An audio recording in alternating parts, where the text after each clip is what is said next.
Welcome back to the Carriker Chronicles, the People's Show, where we check the pulse of Husker Nation, brought to you by DPS Concrete Construction. Check them out at dpsconstruction.net. Ladies and gentlemen, make sure you're checking carrikerchronicles.com for all the crazy news and things that are dropping. This is my gut reaction to the news that it is expected that Terrance Knighton is going to be following Tony White to Florida State. Now, if you're like me and you believe this is going to be the most insane and wildest college football season ever, smash the like button. If you haven't done so yet, subscribe, ring the notification bell. It's going to be crazy. All right, so got blown up with my phone, been talking to a lot of people. Now, the news and what's been broken, and the first place I saw it was Greg Smith, Rivals. Okay, I talked about Sean Callahan this morning, saw Greg Smith this afternoon. Now, maybe somebody else broke it first. He's the first person I saw. I'm not beholden to any one company or any one outlet. The Carriker Chronicles is a free agent. I'm going to credit whoever I see. And nobody's telling me what to say, what not to say, and I'm not tied to anybody. Greg Smith's the first one I saw. Maybe somebody else broke it. But basically, here's what I saw, just so you can see. Okay. All right, Florida State is expected to hire Nebraska defensive coordinator Tony White, but I'm also told that Nebraska defensive line coach Terrance Knighton will join him, and 247 Huskers also put out basically the same thing. That was the very next one that I saw. So, been on the phone a ton. Essentially, kind of here's where it's at with Tony. There's been a lot of calls, okay, offers made, things of that nature. The anticipation is that he is probably going. He is probably going to Florida State. But any final decisions have not exactly been made, so to speak. The anticipation is going to Florida State now. Okay, and the anticipation is that Terrance Knighton is going to follow him. That's what's being reported. That's what's expected. In all fairness, things can change just like that. I called this the college football offseason. You realize there's championship games this weekend. For some reason, recruiting or National Signing Day is this Wednesday in the middle of championship week.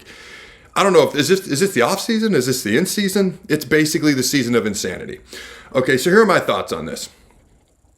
With Tony White expected to go to Florida State and Terrance Knighton expected to go to Florida State. Okay, barring any last minute changes, I'm sure the Huskers are going to try to do what they can to keep them, and other schools are still making calls. Barring any changes, this is a tough one. This is a tough one with Terrance Knighton specifically, because he's not only one of our best position coaches, this is a guy who's considered a very good recruiter. Tony White won the Mountain West Recruiter of the Year 2 years in a row when he was there.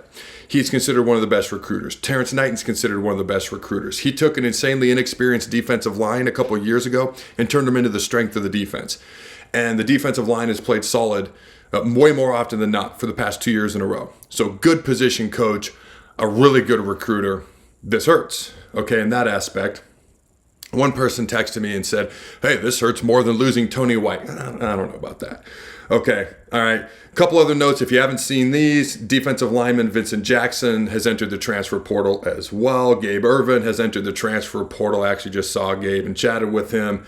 Wish him nothing but the best. Some good news, Elijah Judy, defensive lineman, will return for his third season at Nebraska. It's going to be insanity this offseason. It's just what it's going to be. So, Terrance Knighton also coached under Matt Rule at Carolina. He played at Temple when Matt Rule was an assistant coach. So I think that adds to it just a little bit more. Now, my final thoughts are on Terrance. It hurts, but this is the way of college football. You got head coaches going to become coordinators. You've got head coaches leaving in the middle of spring. You got players leaving after 4 games into the season so they can save their red shirt, enter the transfer portal, and go somewhere else. It's kind of the business of the hired mercenary at this point. It just is what it is. When you think about potential people to replace Tony, if this indeed does go through, which is what's anticipated at this point, okay, you look at a guy like Ryan Walters, who was just fired by Purdue today. This is a guy, the last time he was a DC at Illinois, they were one of the top defenses in the entire country. Goes to Purdue, doesn't do very well. 1-11 last year, year 2, didn't go well, gets fired. But this is a guy who's a young guy, a good recruiter, who could be a potential good defensive coordinator. All right. he is a Colorado guy, so he has stated in the past that he does not exactly love Nebraska, but things tend to change when a job is on the line from time to time. Real quick, I want to shout out our sponsors as I get more into this video. Shout out our sponsors, DPS Concrete Construction. They're your local concrete experts. Check them out at dpsconstruction.net. Nobody does better work, nobody is more trustworthy, and nobody is ran by a better dude than Jason Armstrong. dpsconstruction.net. Also, Allen Capital Group. All right, you can check out their website, ALLENCAP Group, AllenCapGroup.com. They have done my family's finances for over a decade, ladies and gentlemen. They do a phenomenal job. They're incredibly trustworthy. Allen Capital Group, next level solutions for next level needs. They have offices in Grand Island, Omaha, Ogallala as well. Next level solutions for next level leads. They do a great job. They're highly good at what they do as well. I know, Tony wasn't thrilled when Phil Snow was brought in as a defensive consultant. And even though Phil did it from a distance, he wasn't at the football field, he wasn't at the facility, he did it from a distance. You could see how if you're producing a top 15, top 20 defense, how that could maybe, not come across great to somebody. All right, some other potential guys to replace Tony if he does indeed go to Florida State or elsewhere. Again, this could change so fast, so quickly. Jim Leonard, one of my favorite players, coaches ever. This guy was a walk-on at Wisconsin, a 3-time first-team All-Big Ten player, 2-time All-American, 2002, 2004. All right, this is a dude who coached at Wisconsin, was a defensive coordinator. I believe he was their interim head coach for a while before they hired Luke Fickell. I could be wrong on that, but this is a dude who'd be a phenomenal potential replacement. Phil Snow, a guy I talked about earlier. For me, I know Rule's got the tie to him.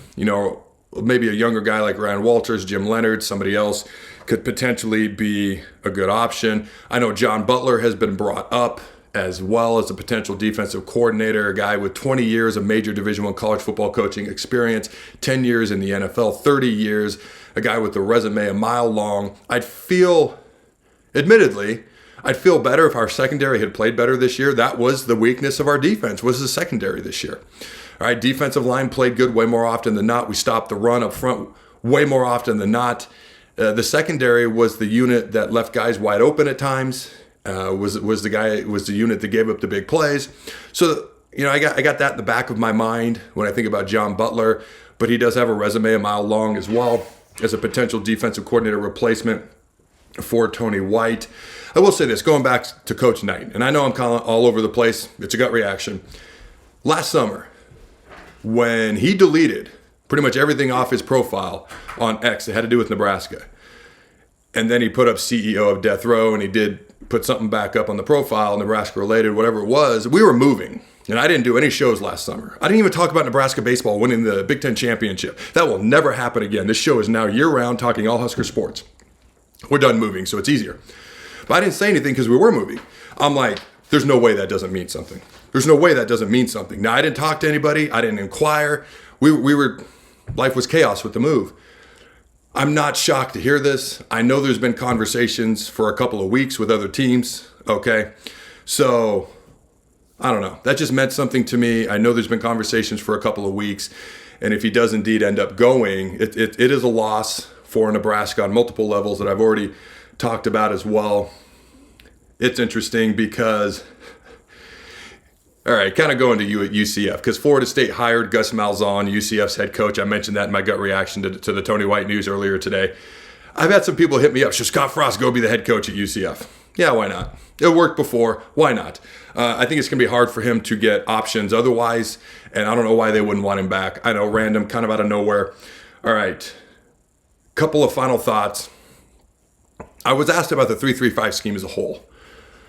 I'm fine with it. I have no issues with the 3-3-5 scheme as a whole. Personally, I've always been a 4-3-3-4 guy, but I watched our defense go from, 99th or 100th in the country, year one under Tony White, to 11th. And we dropped, I think it was 19th in the country this year, but we also played not a bunch of juggernaut offenses, but better ones. USC can score, Colorado can obviously score, Ohio State can score, Indiana can score. So we faced some better offenses than we did in the Big Ten West a year ago. The scheme to me is neither here nor there. It's more about the defensive coordinator. It's more about the man in charge. Can you recruit? Can you coach? Can you develop? Can you adjust on the fly? Okay, based on what other teams are doing. Can you retain players, which is insanely hard to do? Going from 150 or so players on Nebraska's roster to 105, which they have to do, involves cutting players. Rule said there's going to be 40, 50 guys transfer. Coaches are going to be let go, brought in, poached. That's what's going to make this the most insane college football season of all time. So for me, the scheme isn't as big a deal as the individual running it. Whether it's Tony, seems like it'll be someone else. Okay, at this point, we'll see what develops, what doesn't develop. But those are kind of my thoughts on Coach Knighton, potential new defensive coordinators to replace Tony White if he does indeed end up going. And my final thing is this: as always, check out CharacterChronicles.com. It is where all your Husker sports hopes and dreams, sometimes nightmares, will come true, but it'll keep you up to speed and up to date on the insanity that's going on. Also, this YouTube page you're watching this on right now. So, should Nebraska fans be concerned? You should be concerned on a level that you're losing two good coaches, two good recruiters. Coach Knighton has previous ties to Coach Rule in multiple ways. It's also the way of college football. So I'm concerned. It's not good news. But I'm not like, oh my God, it's not going to happen to anyone else. It's going to happen. All right, UCLA lost their head coach to be an offensive coordinator, and they maybe upgraded to Deshaun Foster. As good as Chip Kelly is, he wasn't a great head coach there. You look at UCF, they just lost their head coach to be a coordinator somewhere else. So it's the way of college football. It's insane. Are you concerned? 1 being low, 10 being high. Let me know your concern level on a scale of 1 to 10. Number 2, who do you believe, if Tony White goes, will be Nebraska's next defensive coordinator and or defensive line coach? I know the assistant D-line coach may go with Coach Knighton and Coach Tony White to Florida State as well, just a random nugget. I also know Matt Rule did not consult with Tony White when he brought in John Butler last summer. And I don't think that sat well either, but I digress. Who will be Nebraska's next defensive coordinator if it is indeed not Tony White, Ryan Walters, John Butler, Jim Leonard, Phil Snow, or someone else? Okay. And last but certainly not least, let's have some fun. Should Scott Frost go to UCF if UCF were to want him to come back? All right. Until next time, Husker Nation, go Big Red. Have a blessed day. And always remember to throw the bones.